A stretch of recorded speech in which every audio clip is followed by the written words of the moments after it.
mentioned, the building was designed by Moses International in the water. The building has been built by China Ganxi together with the light here. Okay. On the 23rd floor we have a restaurant, and then we have a gym. Third floor, another club. So there was a gym in the basement. So we took the shield. The shield is a symbol of protection of freedom.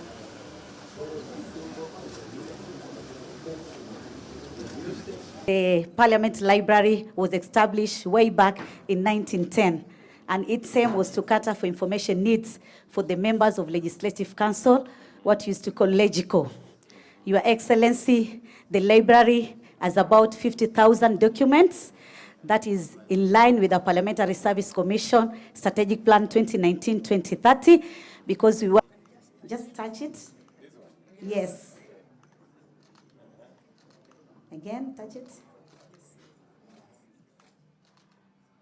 Yes, it's opening now.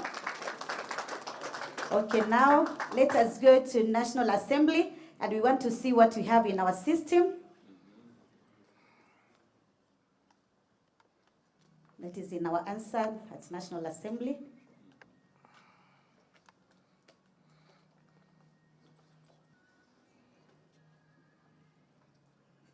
Yeah, click there.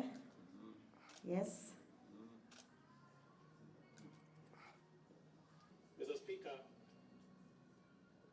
I have the privilege of serving in the 8th Parliament when the President was the leader of the opposition. And I was then age 31 when I first came into this house. It was a statement made by the President. Yeah, that is some of what we have in the answer. Maybe can you go to the Deputy President and see what he did while he was in the Parliament?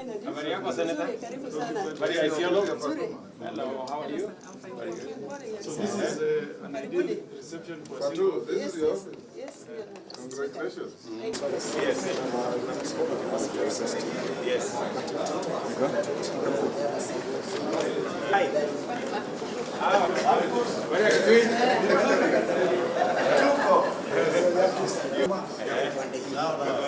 This is not for Kanamoha. Yeah, I'm a Missouri.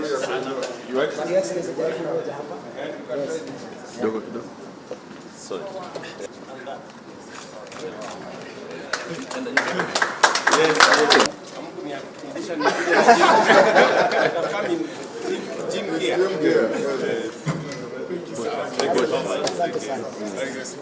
Yes, same size. Some are bigger than this, and Your Excellency, we will demonstrate how the committees work. After we do the parliamentary prayer, we introduce the UDA party and a member of this committee. Good morning, Your Excellency. My name is Okiwa Mtoto Koichi, the Senator of the Republic of Kenya from... You as Parliament, after passing your responsibility as legislators, and